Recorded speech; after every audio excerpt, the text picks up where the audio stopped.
नमस्कार, देवरे अकॅडमी मध्ये तुमचं सर्वांचं हार्दिक स्वागत।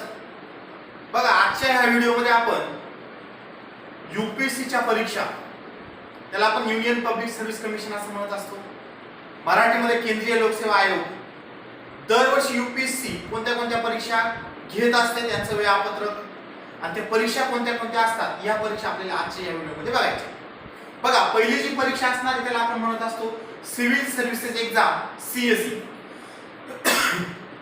बघा, सिव्हिल सर्व्हिसेस एक्झाम त्याला आपण सीएसई असं म्हणत असतो। त्याच्यात IS, IPS, IRS, IFS, Indian forest service, Indian foreign service, Indian trade service, Indian railway trade service, सर्व सुपर क्लास 1च्या पोस्ट या सिव्हिल सर्व्हिसेस एक्झामिनेशन मधून भरल्या जातात। त्याच्यानंतर बघा, दुसरा जो भाग असतो आयएस, इंडियन इंजिनिअरिंग सर्व्हिसेस, याच्यामधून कोणाचं मेकॅनिकल इंजिनिअरिंग, त्याच्यानंतर बघा इलेक्ट्रिकल, सिव्हिल, या सर्व ज्यांच्या ज्यांच्या फील्ड मध्ये इंजिनिअरिंग कंप्लीट त्या आयएस मधून त्या पोस्ट त्या काढत असतात। त्याच्यानंतर बघा, दुसरा जो भाग असतो त्याला आपण एससीआरए असं म्हणत असतो। एससीआरए म्हणजे स्पेशल क्लास रेल्वे अप्रेंटिसशिप। याच्यासाठी क्रायटेरिया असतो मोस्टली मॅथ्स, ज्यांचं मॅथ्स मध्ये ग्रॅज्युएशन असेल ती ही परीक्षा देऊ शकतात एससीआरए मधून। त्याच्यानंतर बघा, चौथा जो भाग असणार कंबाइंड डिफेन्स सर्व्हिसेस एक्झाम, या पण परीक्षा यूपीएससी कंडक्ट करत असते, कंबाइंड डिफेन्स सर्व्हिस एक्झाम।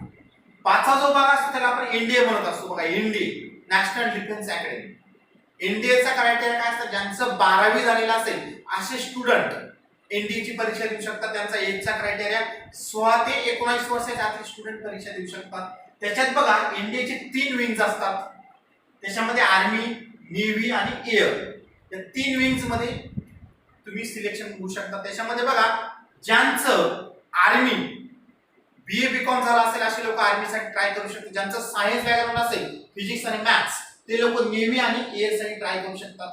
बघा, एनडीए ची परीक्षा टोटल 1800 मार्कांची होते, 900 मार्काची रिटन टेस्ट होत असते। याच्यामध्ये तुम्हाला 600 मार्कांचा एक पेपर असतो, 300 मार्काचा एक पेपर असतो, अशी टोटल 900 मार्काची नंतर 900 मार्काची एसएसबी टेस्ट होत असते। असा हा एनडीएचा भाग असणार आहे। त्याच्यानंतर बघा, central arm police forces, central arm police forces, याच्यामध्ये बघा असिस्टंट कमांडंट, याच्यामध्ये CISF central industrial security force, CRPF central reserve police force, border security force आणि आयटीबीएफ या सर्व परीक्षा सेंट्रल आर्म पोलीस फोर्स म्हणून घेतल्या जातात। ह्या पण यूपीएससी सीएसई नंतरच्या ह्या परीक्षा फार इम्पॉर्टंट आहे। याच्यामध्ये असिस्टंट कमांडंटच्या पोस्ट भरल्या जातात। त्याच्यानंतर बघा, Indian economic service, statistical service, त्याच्यानंतर कंबाइंड मेडिकल सर्व्हिसेस एक्झाम, ज्यांचं डॉक्टर असेल ते लोक मेडिकल सर्व्हिसेस साठी देऊ शकतात। त्याच्यानंतर जिओलॉजी सर्व्हिसेस, त्यांना जी असं म्हणत असतो। बघा, यूपीएससी दरवर्षी टोटल अशा 9 ते 10 एक्झाम ह्या दरवर्षी कंडक्ट करत असते। याला काही परीक्षेसाठी वेगवेगळ्या डिपार्टमेंटचे वेगवेगळे ग्रॅज्युएशन, वेगवेगळे क्रायटेरिया त्यांनी लावलेले आहेत। तर बघा, आजच्या ह्या व्हिडिओमध्ये आपल्याला सीएसई सिव्हिल सर्व्हिसेस एक्झामिनेशन बद्दल थोडीशी माहिती बघायची। सीएसई मध्ये बघा, यूपीएससी ही परीक्षा दरवर्षी कंडक्ट करत असते। जो यूपीएससीचा अभ्यास करत असेल त्याला असं होणारी या परीक्षा माहिती आहे। सीएसई म्हणजे सिव्हिल सर्व्हिसेस एक्झामिनेशन, याच्यामधून बघा IS, IPS, IRS, IFS, IPS, त्याच्यात आयटीएस, आयआयटीएस, ज्या सुपर क्लास 1च्या पोस्ट आहे त्या सीएसई मधून भरल्या जातात। त्यालाच आपण यूपीएससी ची परीक्षा असं म्हणत असतो। त्याच्यामध्ये बघा, एजचा क्रायटेरिया काय असतात, जे जनरल मधून असणार आहे ते 21 ते 32 वर्ष, जनरलला तुम्ही 6 अटेम्प्ट यूपीएससीच्या परीक्षेसाठी देऊ शकतात। त्याच्यानंतर बघा, ओबीसी साठी 21 ते 35 वर्षाचा क्रायटेरिया, याच्यासाठी तुम्ही 9 अटेम्प्ट देऊ शकतात। त्याच्यानंतर बघा, एससी एसटी साठी 21 ते 34 वर्ष, म्हणजे तुम्ही एससी आणि एसटी साठी किती पण अटेम्प्ट देऊ शकतात, पण एजचा क्रायटेरिया तुमच्या 37 पर्यंत असणार। बघा, हे झालं तुमचं एज क्रायटेरिया। त्याच्यानंतर बघा, यूपीएससी परीक्षा देण्यासाठी तुमचं ग्रॅज्युएशन कंप्लीट पाहिजे। याच्यात तुमचं बीए असेल, बीकॉम असेल, सायन्स असेल, इंजिनिअरिंग असेल, मेडिकल असेल, याला पर्सेंटेजचा असा कोणताही क्रायटेरिया नाही, फक्त तुमचं ग्रॅज्युएशन कंप्लीट पाहिजे। तुमचं वायसीए मधून असेल तरी चालेल, फक्त तुमचं ग्रॅज्युएशन कंप्लीट पाहिजे आणि तुमचं एज हे 21 इयर्स पाहिजे, तर तुम्ही यूपीएससीचा पहिला अटेम्प्ट देऊ शकता। आता बघा, यूपीएससी ची प्रिलिम्स ही 400 मार्काची असते, यूपीएससी ची मेन्स 1750 मार्काची असते आणि यूपीएससीचा इंटरव्ह्यू हा 275 मार्काचा असतो। पण यूपीएससी प्रिलिम्स ही फक्त क्वालिफाईड परीक्षा असते, याचे मार्क्स कुठे पकडले जात नाही। परत सांगतो, यूपीएससी प्रिलिम्सचे मार्क्स कुठे पकडले जात नाही, ही परीक्षा फक्त आपल्याला पास करायची। बाकी तुमचा जो कट ऑफ लागणार आहे हा मेन्स आणि इंटरव्ह्यू लागणार आहे। मेन्स ही टोटल 1750 मार्काची आहे आणि इंटरव्ह्यू हा टोटल 275 मार्काची आहे. मेन्स आणि इंटरव्ह्यू म्हणून अशी टोटल 2025 मार्काची परीक्षा होत असते. आता बघा आपण थोडंसं प्रिलिम बद्दल बघू. प्रिलिम्स मध्ये मी तुम्हाला शॉर्ट सांगणार आहे. प्रिलिम मध्ये दोन सब्जेक्ट असतात. पहिला सब्जेक्ट जो असतो त्याला जीएस जनरल स्टडीज असं म्हणतो. दुसरा जो सब्जेक्ट असतो त्याला सीसॅट असं म्हणतो. जीएस मध्ये बघा तुम्हाला 100 क्वेश्चन असतात. एका क्वेश्चनला 2 मार्क असतात, म्हणजे टोटल परीक्षा झाली 200 मार्काची. त्याच्यात बघा सीसॅट मध्ये टोटल 80 क्वेश्चन असतात. एका क्वेश्चनला 2.5 मार्क असतात. सीसॅट हा पेपर तुम्हाला क्वालिफाईंग असणार आहे. 66.33% तुम्हाला सीसॅट तुम्ही क्वालिफाय करणार आहात. सीसॅट चे मार्क्स या परीक्षेमध्ये पकडले जात नाही. याच्यात बघा आपण जीएस आणि सीसॅट प्रिलियमचा जो भाग बघितला त्याच्यात जीएस आणि सीसॅट. जीएस मध्ये प्रिलियम मध्ये जीएस मध्ये तुम्हाला history, geography, polity, economics, science आणि आर्ट अँड कल्चर असा जीएस चा एक भाग असतो. त्याच्यानंतर सीसॅट मध्ये तुम्हाला काय विचारलेलं असतं, सीसॅट मध्ये तुम्हाला कॉम्प्रेन्शन असतं, डिसिजन मेकिंग असतं, इंटरपर्सनल स्किल असतं, मेंटॅब असतं आणि रिझनिंग असतं. असा सीसॅटचा पेपर असतो. यूपीएससी मध्ये सीसॅट पेपर हा क्वालिफाईंग पेपर आहे. तुमचा जो प्रिलियमचा कट ऑफ लागणार आहे हा प्रिलियम जीएस ओरिएंटेड लागणार आहे. बघा मागच्या वर्षाचा कट ऑफ बघितला हा ओपन साठी 110 मार्क्स, ओबीसी साठी 105 मार्क्स. म्हणून तुम्हाला यूपीएससी प्रिलिमला कमीत कमी 120 प्लस स्कोर असेल तर तुम्ही मेनची तयारी करू शकता. म्हणून कमीत कमी तुम्हाला 120 प्लस मार्क्स आले पाहिजे आणि सीसॅट साठी कमीत कमी एक तुम्हाला 80 मार्क्स तरी आले तर तुम्ही सिक्युअर राहून मेनची तयारी करू शकता. आता बघा आपल्याला बघायचंय यूपीएससी मेन्स. यूपीएससी मेन्स ही टोटल 1750 मार्कांची अथांग महासागर असा म्हणत असतो अशी टोटल 1750 मार्कांची परीक्षा आहे. यूपीएससी मेन्स ही पूर्णतः रायटिंग परीक्षा, त्याला आपण रिटन टेस्ट असं म्हणत असतो. ही परीक्षा पूर्णतः तुम्हाला हाताने लिहायची. याच्यात ऑब्जेक्टिव्हचा क्वेश्चन नसणारे सर्व पेपर हे तुम्हाला हाताने लिहायचे असणार आहे. याच्यामध्ये पहिला जो पेपर असतो त्याला जीएस असं म्हणत असतो. याच्यामध्ये हिस्ट्री, जिओग्राफी, कला, आर्ट अँड कल्चर आणि भारतीय समाज.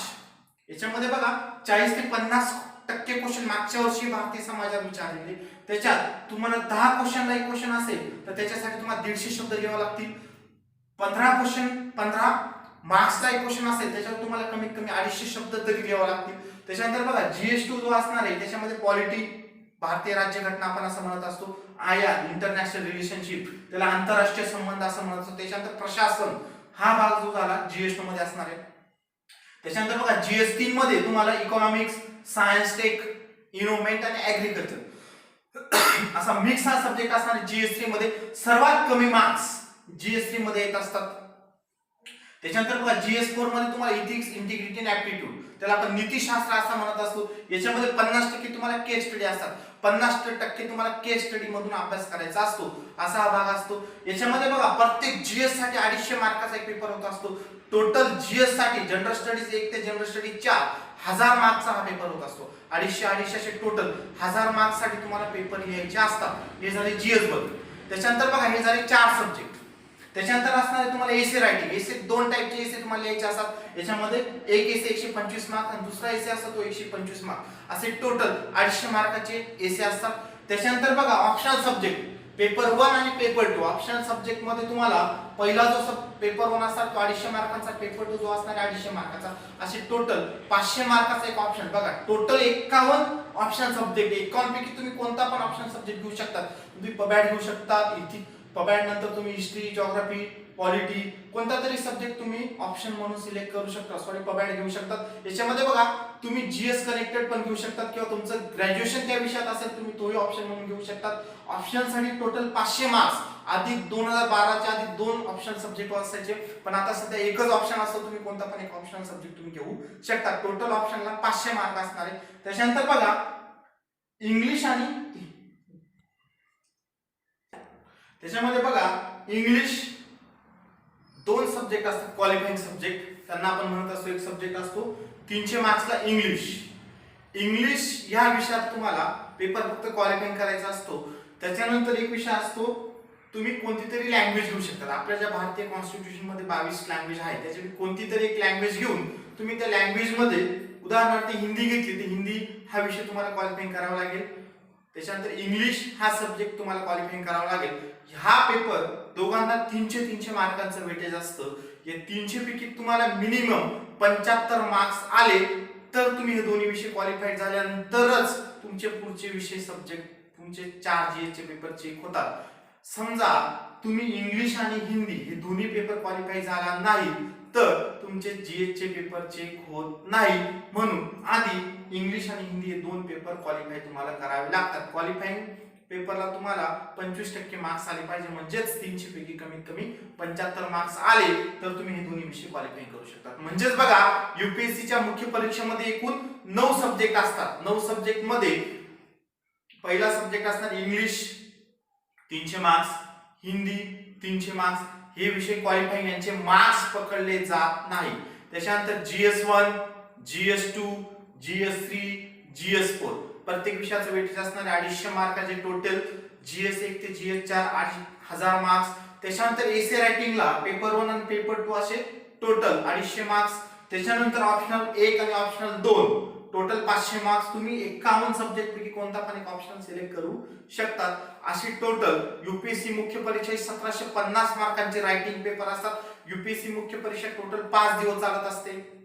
5 दिवसांनी तुम्हाला सर्व सब्जेक्ट कव्हर करावे लागतात तिथं पेपर मध्ये. त्याच्यानंतर बघा, यूपीएससीचा इंटरव्ह्यू हा 275 मार्कांचा असतो. इंटरव्ह्यू हे त्याच्यानंतर बघा 2 ते 3 महिन्यात यूपीएससीचा इंटरव्ह्यूचे रिझल्ट लिस्ट लागत असते. त्याच्यामध्ये 275 मार्काचा इंटरव्ह्यू घेतला जातो. यूपीएससी मेन्स आणि इंटरव्ह्यू टोटल 2025 मार्कांची परीक्षा असते. याच्यानंतर मेन्स आणि इंटरव्ह्यू नंतर तुमची फायनल लिस्ट लागत असते. त्याच्यामध्ये बघा, जे जवळपास 200 ते 150 ते 200 मध्ये जे कॅन्डिडेट असतात त्यांना आयएएस म्हणून पोस्ट भेटत असतात. त्याच्यानंतर IPS, IRS, IFS, foreign service, forest service या पोस्ट तुम्हाला अपडेट केले जातात. त्याच्यानंतर पुढचा जो प्रोग्राम असतो तो ट्रेनिंग. अशी ही टोटल यूपीएससी ची प्री मेन्स इंटरव्ह्यू होत असते. बघा, या व्हिडिओमध्ये थोडक्यात आपण यूपीएससीच्या सर्व परीक्षा बघितल्या. त्याच्यानंतर सीएससी मध्ये यूपीएससी सिव्हिल सर्व्हिसेस मध्ये यूपीएससी ची प्रीलिम बघितली, मेन्स बघितली, इंटरव्ह्यूचं बघितलं. थोडक्यात शॉर्ट मध्ये मी तुम्हाला सांगण्याचा प्रयत्न केला. पुढचा जो व्हिडिओ असेल देवरे अकॅडमीच्या ग्रुपवर, देवरे अकॅडमीच्या युट्यूब चॅनल पुढचा जो व्हिडिओ असणार आहे यूपीएससी साठी लागणारी संदर्भ ग्रंथ, इम्पॉर्टंट पुस्तकं, ऑनलाईन साठी कोणत्या कोणत्या विषयांचा अभ्यास करायचा सर्व पुढच्या व्हिडिओमध्ये मी तुम्हाला सांगणार आहे. आणि ज्यांनी देवरे अकॅडमीचं चॅनल सबस्क्राईब केलं असेल त्यांनी सबस्क्राईब करा, लाईक करा आणि पुढचे जे व्हिडिओ असतील तुम्हाला तुमच्या YouTube चॅनल तुम्हाला ते सी करता येतील. ठीक आहे, थँक्यू.